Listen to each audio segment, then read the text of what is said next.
Alright guys, at this point you know the drill. Before we can move on to the next month, we got to close up the previous one. So let's talk a little May.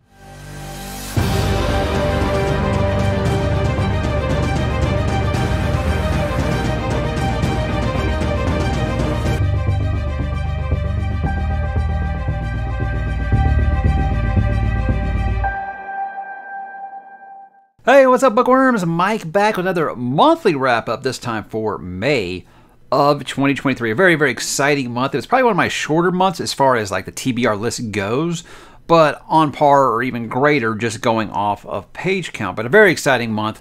Lots of new things I found that I love, and I can't wait to talk more and more about here over the course of the next couple months. It's not just this video, but there's some things I feel like I'm going to be talking about probably for the rest of this year and beyond. And that begins, guys, by talking about what I read in the month of May. Now, I read 5 novels, and I kind of got it incomplete on another one. I'm going to blame that on my kid. Well, not really blame it on a kid, but, well, you'll see. You'll see. Let's talk about them here. So let's talk about each one of these in turn here. Dark Age by Pierce Brown, guys. That is concluding our Red Rising reread, where we're just going to be going through all of the Red Rising books again before the release of Lightbringer here at the end of July. With this, it was a ton of fun for me going back and revisiting this series, and Dark Age especially, because I said when Dark Age, when it came out, it was just, I felt like I kind of burned through it really, really quick. And I said this recently, I felt like it's not really a book you can binge, so I don't know how I really did it that first time. And I think that's why I didn't retain a ton of it, because it is very much a slow burn of a book. If you can have a slow burn in the Red Rising universe, there is some stuff that takes, sticks its head up from, the action to take a breath and say, hey, we're going to kind of set up some things here. We're going to kind of get you out here on Mercury and make you feel the pain a little bit, and that Pierce does. And I always joke that Dark Age is more than just a clever name. It really is an apt comparison of what that novel does entail. But I think it's an absolutely stunning book, and it just leaves you anxious for book number 6. And if you guys weren't rereaders and this was your first time reading it, first, thank you for giving it a chance. And also, you're welcome. Now you don't have to wait as long as I've been waiting for book number 6 here coming out in July. Desert Places by Blake Crouch. Whenever I feel like I'm kind of running in the muck like you do in those early parts of Dark Age, I feel like maybe I need a break from sci-fi fantasy, however you want to say that. I feel like, okay, maybe I need some thriller in my life, and there's no better current, modern, contemporary author at writing the thriller, in my opinion, than one Blake Crouch. I think Blake Crouch is always consistent in that. I've read 9 books of them now, and I don't feel like any of them have been a miss, and that continued with Desert Places here. And what I love about Desert Places is it feels very much like, you imagine if Blake Crouch was going to write Misery by Stephen King, but he was going to, instead of Annie, he was going to have The Judge from Blood Meridian by Cormac McCarthy. That's very much how I feel like this book was. It's just another thrill ride, and he continues, even though he isn't quite going backwards in his bibliography like this. You see, he's a little less sci-fi like he is now, and this is very much like a murder mystery thriller kind of thing. With this, I felt like he still, though, is asking those tough questions. These things about what point do we cross certain lines. I feel like he does do that very, very well. And he also, again, continues to make family and family drama a very, very big part of his story. And it's done in the darkest way here. This is probably the first book of his where I've been like, this is going to make some people tap out DNF because they're going to be so disturbed by some of the stuff he writes. This is definitely the darkest Blake Crouch book that I've read so far. And I've heard everybody tell me the sequel to it is even darker, including Blake himself, who messaged me to tell me that. So I can't wait to continue with that. But guys, Blake Crouch, always automatic. Desert Places. He wrote that when he was a teenager. It's really amazing. You can tell this guy has just definitely found what he was supposed to be doing in his life. Then, of course, guys, Lonesome Dove. I think you guys have heard me talk about this enough. Larry McMurtry, I did a review for it recently. I absolutely love this book. I thought it was just such... And it had so much hype behind it, and guys, it actually exceeded them. I can't believe how much it actually just went so far above the expectations I already had, which were sky high. It's amazing what McMurtry is able to pull off in that book. Of Darkness and Light by Ryan Cahill. This is book number 2 in the Bound and the Broken series. And I think what this one is, a lot of people that kind of said book 1 of Blood and Fire, they kind of felt like that was maybe a little too derivative or familiar of other fantasy stories that they know and love. I think that you're not going to have that problem with this one, guys. He still has some things that might feel like a hat tip to other fantasy things you love, but his story definitely takes on a life of its own in the second book. And guys, it was so twisty and turny. The ending had me with my jaw on the floor. And I think what was really amazing about it is he introduces a lot more characters and lands, and he really expands that map big time, his world building in book 2. It's crazy, crazy large. And it's amazing that he's actually able to juggle so well. He's got about 7 or 8 different groups of characters that you're following all around the map at the same time. And he never, ever makes you feel overwhelmed. I think that he's just really, it's coming to his own, obviously, as a writer. He's just really, really good, guys. I think it's, the action scenes are just going to completely melt your face off. And you start to see a little bit of kind of what you saw in the fall novella, in that this guy is just writing just epic fantasy that's just like, if they were making a film or a TV series, it'd be unfilmable. There's no way they could do some of the stuff that he's doing in these books. So if you just want full on, as epic as you can find fantasy, guys, I think you'd be hard-pressed to find another one that's doing it as well as Ryan Cahill is right now. I think that guy is definitely, he's here to stay, for sure. I can't wait to continue with that series here pretty soon. The Giver by Lois Lowry. Now, look, I did finish that, the last like 30 or 40 pages, the early part of June the 1st, but I'm going to go ahead and count it since I read most of it on May the 31st. Or was it May 30th? I can't remember how many days were in May. Anyway, the last day of May, I read, like 70% of the book, so I'm going to count it for that. That's one of those where people were always telling me, I can't believe, when I talked about YA series I said I'd like to read, and people were like, I can't believe you didn't read that in junior high. Well, I looked it up, guys. It came out in 93. And thanks for making me feel ancient, because I was a freshman in high school when that came out. I was already on King and Crichton and Anne Rice at that point. I wasn't reading any contemporary YA books or junior high level books, so I thought I was above that. I was reading Dune at that point. But I'm glad I read this, guys, because it was very good, very thought-provoking. And the thing is I'm looking back at it now and I'm like, I can think of several books, I can think of several games, I can think of several TV series and movies that have kind of borrowed heavily from this. Like Unsold by Will White, that first book of Cradle. I'm like, wow, did you not get sued? Because I was like, this is so much, like almost damn near scene for scene with the first part of that first book. So I don't know. I think it might be quite, I'm doing like the math on the ages and stuff. I feel like a lot of this can be, a hat nod, a hat tip, a head nod, however you want to say that. I feel like it is very much a tribute, but I can see how influential this book was to people who did read it in high school or junior high, because it just shows in the modern state of sci-fi. Now look, I'm sure I haven't read a ton of old school sci-fi. I'm sure that she's not the first one that came up with that idea that she has at the beginning of The Giver, but I just say that that's very cool, that knowing that, like for example, guys, Fallout 3, I'm like, this feels like Fallout 3. Silo feels a lot like this. So it definitely feels like something that really did branch off to its own. And even though the ending was quite ambiguous, I really did love how it did end. It's one of those, it was like 200 pages, guys, but I wish it had been 500. Because I really wanted to know more. I have so many questions. And people are like, well, there are 3 sequels, but yeah, you shouldn't read them. Because people said it does really kind of taint the legacy, that none of them are ever as good as that first book. But I don't know. Opinions probably vary on that one. I'll have several people drop in the comments and tell me, that's crazy, the sequels are great. I don't know. But The Giver, very, very high recommend. I don't care what reading level you're at now. I think that you should check it out, because it's got some great, great ideas. And it does present a lot of thoughts, and you will definitely be thinking about it for a while after you do finish it. And then my incomplete, guys, The Lost Hero, Rick Riordan. The reason we haven't been working on that is because I give my kid the option, do you want to read or do you want to play games? And of course a new Zelda game came out, and he's been choosing games. We have been choosing games. It's not all him. I can't blame him. We have both been choosing to stay up late and play Tears of the Kingdom, so we haven't actually been reading, but hopefully we can get back on that this month. But guys, it brings me to the big one. What is my book of the month for May? If you watch the channel at all, I think you probably, guys, you're going to know. It is Lonesome Dove by Larry McMurtry, guys. I really love The Darkness and Light. I really love The Giver. But guys, this is top tier stuff. This is easily one of the greatest books I have ever read. I am a character first guy, and you will be hard pressed to ever find better characters than what McMurtry writes in this book. These characters are family by the end of this book. You are absolutely crushed when things don't go right for them. You are overjoyed when things go well for them. It is just an amazing, amazing journey that you will think, characters that are there for 3 sentences, you're like, I want to know more about that character. I want to know more. And he's able to write this dialogue that's just incredible. all these situations that these characters are going through. You want to know about their past. You want to follow them this whole trail ride from Texas all the way to Montana.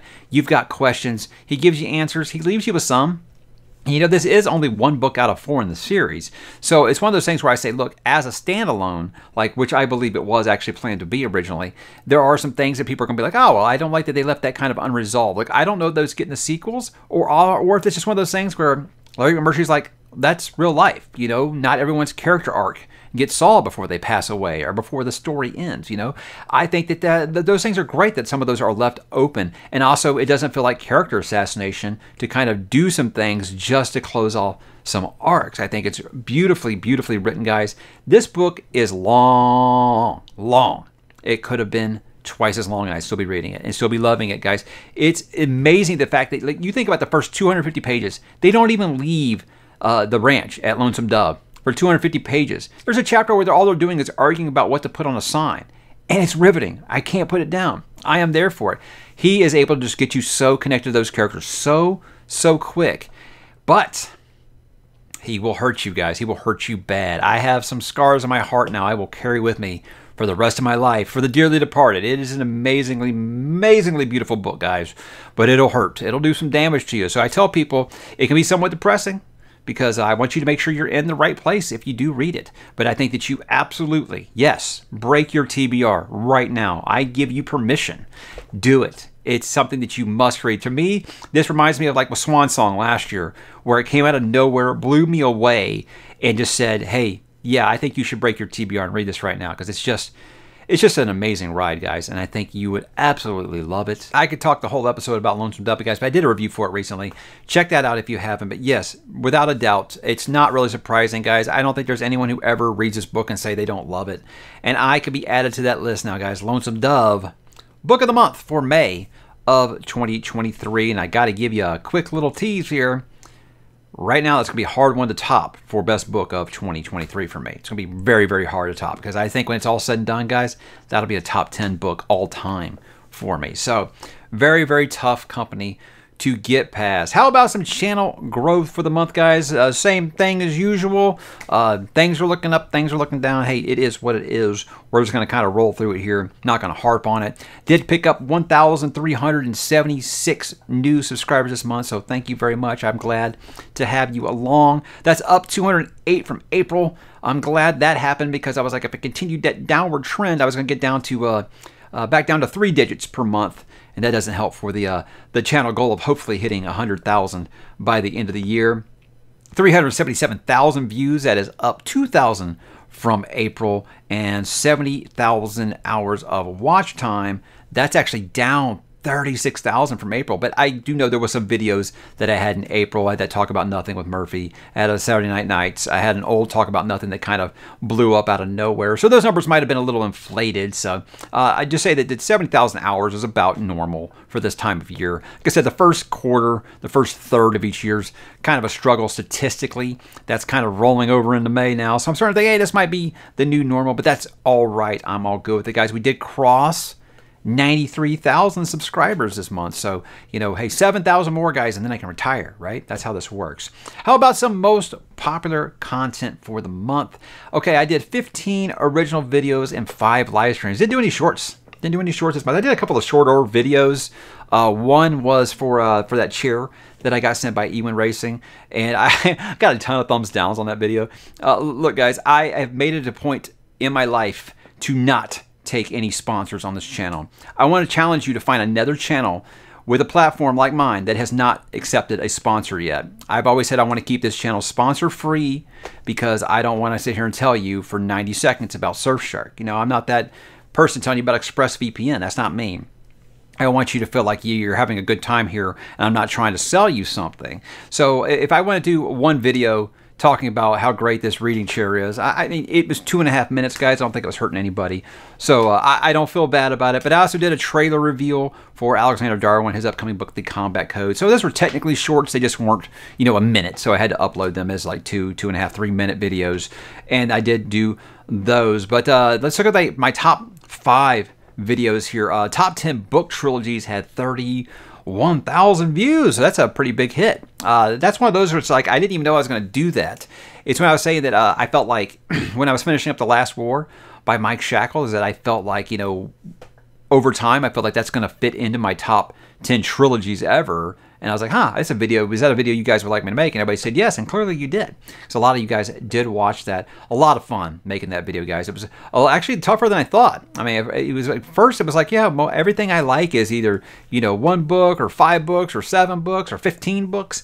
But I did really get down there. I was like, I had to make some tough cuts on there. And I've already thinking about some stuff that I would probably put on there otherwise. Dune Part 2, the trailer reaction. I don't do trailer reactions often. I've done 2 on the channel. They've both been for Dune. That had 16,000 views. Obviously not as big as the first one, but I didn't cry at the end of this one like I did the first one, and I think that does make a little bit of a difference. But people just can't get enough of trailer reactions apparently. But I said I'll never be that channel. But for Dune, everybody wanted me to do it again, so I decided I would go ahead and do that. Interview with the author, Pierce Brown, 14,000 views. I only did that like a week ago, so I think that when it's all said and done, that one will probably be the most, going back, that will be the most popular video of this month, just because it's going to kind of only pick up as things go along. Look, Red Rising content doesn't do great on my channel, but I think maybe people were like, okay, Mike's always talking about Red Rising. Let me see what this Pierce Brown guy is all about. And yeah, guys, there might have been some spoilers here. What I said before it started was I told him that, look, I'd like to keep things spoiler free because I want people to read your books, but I'm never going to tell an author of your caliber what they can and can't say. And I felt like he was pretty good about it, but towards the end, we just kind of busted loose a little bit. So if anything got spoiled for you, I feel like out of context, it's not going to mean a ton to you. You don't even know who some of these people are. But I think a lot of people got to see how likable Pierce is in that video. He's such a nice guy. We did talk for a bit before and a bit after, and it was really, really great for me because that's one of the authors I've been trying to get on this channel since I first started the channel 4 years ago. So it was exciting to finally do that, and it was such a fun conversation. Before we started, he said he wanted to try to keep it an hour because he was in the writing flow, and he didn't want to kind of get out of that, and I understood, but he was having such a good time. When I was trying to end it, he was like, let's go for another 20 minutes. And we did that, but great time. I'm glad that he did make the time to do it. It was a lot of fun for me, and it lived up to my hopes and expectations. April 2023 book haul, 10,000 views. Not much I can tell you else besides book hauls that I don't tell you every month. It's usually one of my most popular videos. I love to tell people thank you for the things they send me. I think it's just amazing. You guys have such great hearts to send me stuff. It's really, really, I can't say thank you enough, but that's what I like to do in a book haul, is spotlight those things, show you what they look like, and say thank you to this amazing, amazing audience that I do have here. And then, of course, my June 2023 TBR has 10,000 views as well, because people love to hear about what you're going to read. They want to see if, the big question is it going to be the month where Mike puts a Malazan book back on there? Guys, it's August. I've already told you. August, I'll be picking back up Toll the Hounds. But June, I've got a lot of new authors on there I'm trying for the first time, and I'm excited to do it. So check that out if you want to read along with me, or if you're just curious what I'm going to be talking about maybe on my weekly updates and stuff here going forward. A couple of faves that didn't really hit those numbers. I did talk about Blake Crouch earlier. I did a why you should read on Blake Crouch just because I want to encourage more people. And I think that fantasy fans are the ones I'm talking to here. Because, guys, we read these big 800-page epic fantasy books. You need a break. You need something to kind of clear your brain a little bit. And I think that Blake Crouch is perfect for that. It doesn't matter if you're not into thrillers. I think that you're going to find something to like in any of his books. My reviews for The Last War by Mike Shackle and Lonesome Dove, obviously. I still love making book reviews. They don't do as well as I used to, guys, but I still love doing them. That's how I started the channel. I've got book reviews in the title, so I'll never stop them. And I love to put a spotlight on those two books right there because Last War, I think, is just an incredible trilogy. Grimdark Perfection is what I called it. And then, of course, I just told you guys, I just gushed for 5 minutes about Lonesome Dove. Well, if you didn't get enough, I gushed for about 25 minutes in that review for Lonesome Dove. And we're going to be doing a spoiler talk about that one here very soon. And lastly, I got to say my Dune trailer breakdown with Chris Verrocchio. Chris Verrocchio of Sunny Air fame. We actually connected by talking about Dune. And we kind of broke down the first trailer, and this time we said we wanted to do it again. So if you want to hear me and a badass sci-fi author break down a 2-minute trailer for 90 minutes, I think you've come to the right place, because me and Christopher did do that, and talk about it. And we try to keep it as spoiler-free as possible. There are some things, but again, I don't feel like it's going to ruin anything for you if you haven't read it. But we did talk about what we loved about that trailer. And spoiler, it was a lot. So how about some channel goals for June here before I go? Look, I just want to continue the Red Rising coverage. I got the spoiler talk of Dark Age and the regular review for Dark Age coming. I think we're supposed to do a preview for Lightbringer. I don't really know how that's going to work because the folks from Howler Pod, they're going to be taking vacations. I'm going to be taking a vacation. I don't know if we're going to be able to get that done before Lightbringer does release. So we'll see. We'll see what happens there. Worst case scenario, we'll be getting together to review Lightbringer and talk about it. I'd like to get back my panel, the Elderlings, because we do need to talk about the Tawny Man here soon. Me and Philip are going to be starting the Rain Wild Chronicles this month, so I'd like to make sure we talk about the Tawny Man while it is still fresh. It was just very hard for all 5 of us to get together for that show last month. I'm going to be ramping up a lot of discussions on the channel, guys. I got a ton of stuff coming up with authors. I got a ton coming up with other content creators and things like that. All kinds of people that you might know. That's going to be pretty much Tuesdays for like the next 4 or 5 weeks. I've got some kind of creator or author coming on the channel, and I'm excited to do it. Lots of author discussions coming. I'm going to be talking to Mike Shackle. I'm going to be talking to James Islington, whose book I'm reading right now. I'm going to be talking to Ryan Cahill on Tuesday.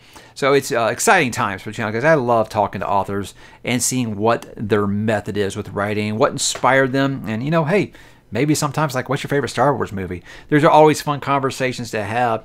Yeah, lots of spoiler talks, all kinds of stuff coming up. We're going to be doing that spoiler talk for Lonesome Dove, like I talked about, very soon. Super excited about that. But guys, in the end, same as always, I just want to make sure that this continues to be a positive community for you that you feel like you want to join. That's what I set out to do, is I wanted to find more people who wanted to read and wanted to be able to talk about it, have disagreements. Hey, let's sit down, let's get a coffee, let's talk about these things together. And I hope this has become that positive community where you feel like you can do that. Go down in the comments. You don't see anybody fighting. It's great. I love that I've created that culture here. And I hope that you feel like a welcome part of it. So guys, what was your month like? What did you read? What was your book of the month? I'd love to know. What video of mine was your favorite? Hey, what was your least favorite? That's okay. You can talk about those things here. It's not going to hurt my feelings any. I love that you're here, and I love that you're commenting, and I love to talk to you down below. So hit me there, guys, and I'll talk to you there.